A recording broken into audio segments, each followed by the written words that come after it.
Assalamualaikum warahmatullahi wabarakatuh dan salam sejahtera. Bertemu lagi dengan saya, Cikgu Wan Zamzarina binti Jalaluddin dalam subjek Bahasa Melayu. Tema kita pada hari ini, kesihatan dan kebersihan, unit yang keempat, saya sihat. Tajuk yang ingin kita kongsikan pada kali ini iaitu sayangi orang sekeliling dalam standard pembelajaran 1.2.1.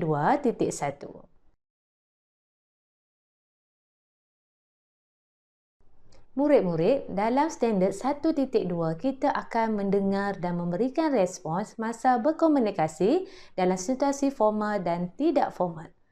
Dari segi standard pembelajaran 1.2.1, kita akan mendengar, memahami dan memberikan respon terhadap ujaran yang terdapat dalam situasi tidak formal. Bagaimana pula dengan objektif kita hari ini, murid-murid? Pada hari ini, cikgu ingin kamu bertutur untuk menilai dan memberikan alasan tentang sesuatu perkara secara bertata sila mengikut konteks. Ia akan tercapai sekiranya kamu dapat menilai dan memberikan dua respon secara lisan berdasarkan bahan bacaan dengan betul secara individu. Jadi murid-murid dah bersedia untuk belajar bersama dengan cikgu hari ini? Jika sudah bersedia, kita akan belajar kemahiran mendengar dan bertutur. Jadi murid-murid boleh buka muka surat 22. Murid-murid, kita teruskan dengan aktiviti yang pertama iaitu membaca dan memahami dialog. Sayangi orang sekeliling. Hadif ditemani Tiandif dan Jenwin ke bilik rawatan setelah pening dan lemah badan. Sepanjang hari itu, dia sering batuk dan bersin. Amalan ketika anda batuk dan bersin. Pertama, tutup mulut dan hidung. Kedua, buang tisu yang telah digunakan. Ketiga, cuci tangan dengan sabun dan air bersih. Keempat, gunakan penutup hidung jika perlu. Amalan ini untuk mengelakkan jangkitan penyakit. Ya murid-murid, ini ialah antara amalan ketika batuk dan bersin. Mengapakah kita perlu melakukan amalan ini ya murid-murid? Dia untuk memastikan virus yang terdapat pada kita tidak menjangkiti ataupun tersebar melalui udara kepada orang lain, terutamanya kepada ahli keluarga dan rakan-rakan yang berada di persekitaran kita.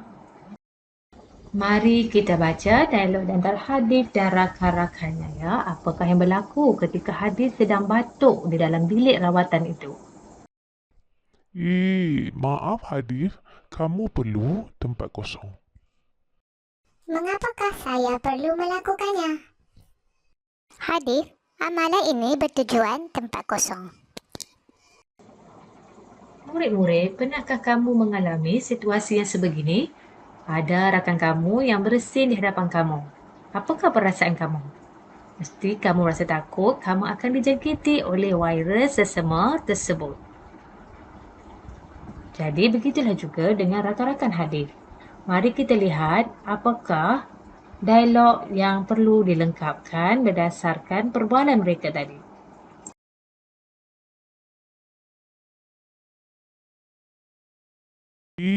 Maaf Hadif, kamu perlu menutup mulut dan hidung ketika batuk dan bersin. Selain itu, kalau kamu menggunakan tisu, kamu boleh membuangnya ke dalam tong sampah. Selain itu juga, kamu boleh cuci tangan menggunakan sabun dan air bersih. Kalau gejala kamu ni masih ada, kamu perlu menggunakan penutup hidung jika perlu. Mengapakah saya perlu melakukannya? Hadif, amalan ini bertujuan untuk mengelakkan jangkitan penyakit. Bagus tindakan rakan-rakan Hadif itu menegur Hadif secara berhormat. Kamu kena ingat ya, kamu perlu menegur orang lain dengan cara yang betul supaya tidak menyinggung perasaan mereka. Tetapi perkara ini perlu dibetulkan supaya selepas ini apabila kita bersin, kita mesti mengamalkan amalan yang sihat untuk mengelakkan jangkitan ini berjangkit kepada orang lain.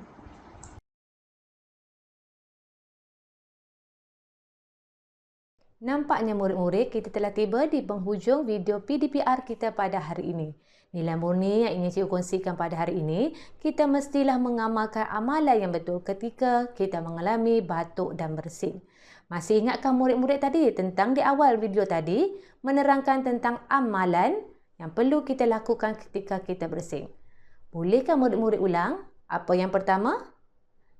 Yang pertama, tentulah kita perlu menutup hidung dan mulut ketika bersin.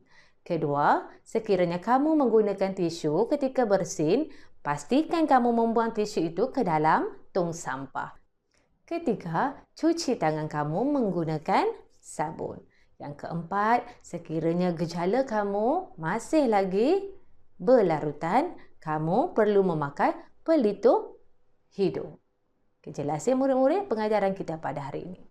Okeylah murid-murid, seperti biasa, cikgu ada kongsikan latihan Google Form. Kamu boleh scan QR code ini ataupun kamu boleh klik link Google Form di bahagian bawah video cikgu. Di bahagian deskripsi video, kamu boleh klik, isi maklumat, jawab soalan dan hantar kepada cikgu. Sebarang permasalahan tentang topik, kamu boleh kongsikan di bahagian ruangan komen. InsyaAllah ada waktu terluang, cikgu akan jawab setiap persoalan yang kamu kemukakan. Jumpa lagi ya murid-murid. Anda belajar, anda hebat. Sekian, terima kasih. Assalamualaikum.